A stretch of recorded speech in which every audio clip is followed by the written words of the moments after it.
शिवजी जी और सोने का शिवलिंग। मोहनपुर गांव में शिवम एक चौकीदार था। वह रात भर गांव की गलियों में लाठी लेकर आवाज़ लगाता घूमता था।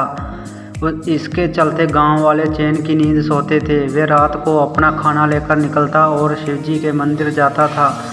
रात के समय जब पुजारी जी मंदिर बंद करते तब वह अपने काम पर निकल जाता था। एक दिन पुजारी बाबा ने उनसे पूछा, पुजारी शिवम जी, सभी गांव वाले सुबह मंदिर आते हैं और तू रात को मंदिर आता है, उसके बाद मंदिर बंद होने तक बैठा रहता है। शिवम, पंडित जी, जब तक मैं भगवान के दर्शन नहीं कर लेता मैं अपने काम पर नहीं जा सकता। दूसरा, जब तक भगवान बैठे रहते हैं मुझे गांव की चिंता नहीं है। जब ये सो जाते हैं तब मैं गांव की रखवाली करने निकलता हूँ। पुजारी, मुझे इतना विश्वास है शिवजी पर। शिवम, हाँ पंडित जी, मेरा विश्वास अटूट है। इसी तरह समय बीत रहा था। एक दिन मंदिर में एक सेठ जी आए और पुजारी जी से बोले, सेठ जी, पंडित जी, मेरे कोई संतान नहीं है, मैं भगवान भोलेनाथ की पूजा करना चाहता हूँ। पंडित जी, सेठ जी की पूजा करवा देते हैं। पंडित जी, भगवान ने चाहा तो तुम्हें अवश्य संतान की प्राप्ति होगी, लेकिन उसे लेकर मंदिर में दर्शन करने अवश्य आना। 1 साल बाद सेठ जी के घर बेटा पैदा होता है। वे अपनी पत्नी व बच्चे के साथ मंदिर पहुंच जाते हैं। सेठ जी, पंडित जी, भोले बाबा ने मेरी पुकार सुन ली। ये सुनकर पंडित जी बहुत खुश होते हैं। उसके बाद सेठ जी कहते हैं, सेठ जी, पंडित जी, मैं इस शिवलिंग की जगह सोने का शिवलिंग स्थापित करना चाहता हूँ। पंडित जी, ये आप क्या कह रहे हैं? सेठ जी, ये शिवलिंग बहुत पुराना है, हम इसे हटा नहीं सकते, और अगर कोई आपने सोने का शिवलिंग स्थापित कर दिया तो इस खबर के फैलते ही शिवलिंग चोरी होने का खतरा बढ़ जाएगा। सेठ जी, लेकिन पंडित जी, मैंने निर्णय कर लिया है, आप कोई उपाय बताइए। पंडित जी, ठीक है, मैं गांव वालों से सलाह करके आपको बता दूंगा, आप 2 दिन बाद आइए।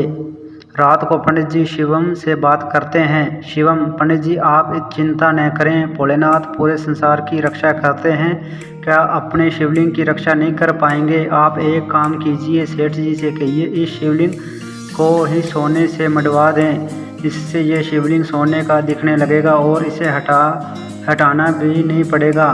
पंडित जी, लेकिन चोरों की नज़र में तो ये सोने का शिवलिंग होगा, उन्हें थोड़ी पता होगा ये पत्थर का है। शिवम, आप उसकी चिंता मत कीजिए, सब भोले पर छोड़ दीजिए। पंडित जी अगले दिन सेठ जी को सब बता देते हैं। सेठ जी शिवलिंग पर सोना लगाने का काम शुरू करवा देते हैं। 1 महीने में शिवलिंग सोने का दिखने लगता है। एक दिन पंडित जी शिवम को बुलाते हैं। पंडित जी, शिवम, तुम्हारी बात मानकर मैंने सेठ जी से शिवलिंग पर सोना तो मढ़वा दिया है, लेकिन रात में इसकी रखवाली तुम्हारे जिम्मे है। शिवम, पंडित जी, वैसे तो मेरे रहते पूरे गांव में चोरी नहीं हो सकती, लेकिन फिर भी मैं मंदिर का विशेष ध्यान रखूंगा। एक दिन रात को शिवम मंदिर के पास से गुजर रहा था तो उसने देखा मंदिर के द्वार खुला है और एक आदमी शिवलिंग के पास कंबल ओढ़ कर बैठा है। शिवम उसके पास पहुंचा। शिवम, तू कौन है और मंदिर का द्वार कैसे खोला? चोर है क्या तू? आदमी, नहीं, मैं चोर नहीं हूँ, मैं केवल ये सोना हटाना चाहता हूँ, तुम इस सोने को ले जाओ। शिवम, क्या मतलब है, इस सोने को क्यों हटा रहे हो? आदमी, ये सोना तुम्हारे कारण लगा है, इसलिए मैं चाहता हूँ कि ये सोना तुम ही ले जाओ। शिवम, आप कौन हैं और ऐसा क्यों बोल रहे हैं?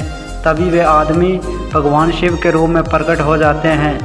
शिव जी, मेरे और मेरे भक्तों के बीच में ये सोने की दीवार खड़ी कर दी है। मेरे भक्त जो भी श्रद्धा से अर्पण करते थे वे इस सोने पर ही रह जाता है, मुझ तक नहीं पहुंच पाता और न मेरे भक्त मेरे दर्शन कर पा रहे हैं। शिवम ये सुनकर भगवान के पैरों में गिर जाता है। शिवम, प्रभु मुझे माफ़ कर दीजिए, मैं अज्ञानी समझ नहीं पाया, आप तक जल भी नहीं चढ़ पाया, मैं अब भी इस सोने को हटा देता हूँ। ये कहकर शिवम उस सोने को हटा देता है। भगवान शिव उसे आशीर्वाद देकर अंतर्ध्यान हो जाते हैं। सुबह जब मंदिर खुलता है तो पंडित जी ये सब देखकर शिवम से पूछते हैं। शिवम उन्हें सारी बात बता देता है। पंडित जी उसी समय सेठ जी को बुलाते हैं। सेठ, भगवान मुझे माफ़ कर दीजिए, मुझसे बहुत बड़ी भूल हो गई, अपनी जिद के कारण मैंने आपकी पूजा में बाधा डाली।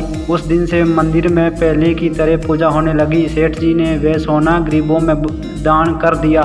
अगर वीडियो अच्छी लगे तो लाइक, कमेंट और शेयर करना ना भूलें।